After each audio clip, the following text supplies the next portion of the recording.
சூழல், பொருளாதார பின்னணி போன்றவற்றோடு தொடர்படுகின்றன. ஆனால் இன்று திருமணம், புப்புனித நீராட்டு விழா போன்ற நிகழ்வுகள் தத்தம் அந்தஸ்தையும் பொருளாதாரத்தையும் சமூகத்திற்கு எடுத்துக்காட்ட வேண்டும் என்பதற்காகவும் போட்டி மெனப்பாங்கோடும் மண்டபங்களை நோக்கி சென்றதென்று இவ்வாறு மணவரை பற்றிய உணர்வுபூர்வமான செய்தியை சமூக பெருமானத்தை பிரதிபலிக்கின்றனவா, எவ்வகையில் அவை பிரதிபலிக்கின்றன என்பதை இங்கு ஆய்வு பிரச்சனையாக எடுத்துக் கொள்ளப்படுகின்றன. ஆய்வின் நோக்கம் இந்துக்களை வரையிலே மணவரைகள் எந்த அளவு தூரம் இருக்கின்றது, அதில் எவ்வகையில் அது இன்று மக்களால் பின்பற்றப்பட்டு வருகின்றது என்பதை இங்கு அறிவதே பிரதான நோக்கமாகும். அம்மணவரையின் வரலாறு, மணவரையின் வகைகள், மணவரை செய்யப்படும் விதம், ஆரம்ப கால சடங்குகளில் மணவரையின் எதிர்காலம், தொழில்நுட்ப காலத்தில் அதன் நிலை, வளர்ச்சி, புதிய நுட்ப முறை என்பவற்றை அறிதல் துணைநோக்கமாகவும் கொள்ளப்படுகின்றது. ஆய்வுமுறைகளாக மலராய்வு, வரலாற்றாய்வு, படாய்வு, ஒப்புட்டாய்வு என்பன பயன்படுத்தப்படுகின்றது. மணவரையின் வகை. இந்த மணவரைகளானது அமைக்கப்படுகின்ற முறைகளின் அடிப்படையில், அதாவது ஒருவர் தன்னுடைய வாழ்க்கையை சிறப்பான வைபவங்களாக காணப்படுகின்ற திருமணம், புப்புனித நீராட்டு விழா என்பவற்றில் போடப்படுகின்ற மணவரை தமது அந்தஸ்தையும் பொருளாதாரத்தையும் இந்த சமூகத்துக்கு காட்ட வேண்டும் என்ற போட்டி மெனப்பாங்கோடு மேற்கொள்ளப்படுகின்ற போது அந்த மணவரைகளை உபயோகிக்க பயன்படுகின்ற பொருட்களின் அடிப்படையில் இந்த மணவரையானது 3 வகைப்படுகிறது. ஒன்று பூ மணவரை, முத்து மணவரை, கோட் மணவரை ஆகும். பூமணவரை என்பது பூக்களை அடிப்படையாக கொண்டு செய்யப்படுகின்ற மணவரையாகும். அந்த மணவரையானது மேலும் 2 வகைப்படுகின்றது. ஒன்று இயற்கை பூ மணவரை, இயற்கை பூ மணவரை. ஆரம்ப காலத்துல இயற்கை பூ மணவரையே காணப்பட்டது.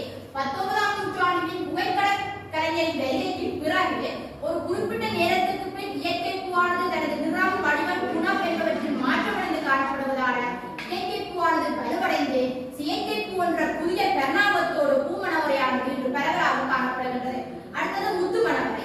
கோட் மணவரை என்பது சீமெந்தினால் உருக்கி பெயிண்ட் அடித்து வைக்கப்படுகின்ற கோட் மணவரையாகும். இந்த மணவரையை தங்க மணவரை என்று பல்வேறு பெயர்களால் அழைக்கப்படுகின்றது.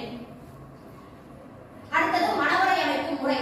இந்த மணவரை அமைக்கும் முறையில முத்து மணவரை மற்றது பூ மணவரை என்பது இதே அமைப்பில் அமைக்கப்படுகின்றது. அதாவது கீழ் வரி வைத்து, அதற்கு மேல் 4 தூண்கள் வைத்து, அதற்கு மேல் மேல்வரி வைத்து, அதற்கு மேல் உத்தரம் 2 துண்டு வைத்து, பிள்ளையார் அல்லது 2 இலக்குமி படம் வைத்து, அதன் மேல் 4 பாவைகள், ஒரு சோடி கண்ணாடி, திருவாசி, யானைக்குட்டி, 4 கெந்தூரம். அதாவது கெந்தூரம் என்பது தேர் திருவிழாவின் போது சுவாமி வழியிலே வரும்போது அந்த சுவாமிக்கு மாலை இடுவதற்காக வாசலில் ஒரு பொம்மை கட்டப்படப்படும். அந்த பொம்மை என்பதை வைக்கப்படும். அதற்கு மேல் கீழ் குழந்தை வைக்கப்படும். மேல் பண்டிகை, மேற்கடந்து முடி, அதற்கு மேல் இருபுறமும் யாழி அல்லது ஒரு சோடி அன்னம் வைக்கப்படும். இது முத்து மணவரை முத்துல செய்யப்படும். பூ மணவரை இதே அமைப்பில் பூல செய்யப்படும். ஆனா இப்ப வந்திருக்கின்ற ட்ரெடிஷன் அந்த கோட் மணவரை, தங்க மணவரை என்பது சீமெந்தினால அந்த அச்சை வார்த்தெடுத்து அந்த அச்சில மெழுக உருக்கி மெழுக ஊத்தி அந்த மெழுக எடுத்து அதை வெட்டி அதுக்கு தங்கமுலாம் பூசி வைத்திருக்கின்றார்கள். இதற்கு அடுத்ததாக திருத்தொங்கல். இது ஆரம்ப காலத்துல பூ மணவரை வாசல கட்டப்பட்டது. இந்த திருத்தொங்கல் மேல் வரி ஒரு நிற பூவிலே இருக்கும், கீழே ஒரு வரி இருக்கும், அதுக்கு கீழே வீசுமான தொங்க விடப்பட்டிருக்கும், மேல ஒற்றை தானத்துல செல்லுகள் தொங்க விடப்பட்டிருக்கும்.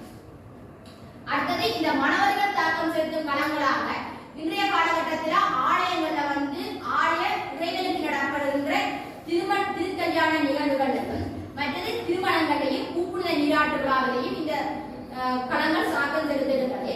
இன்றைய காலத்துல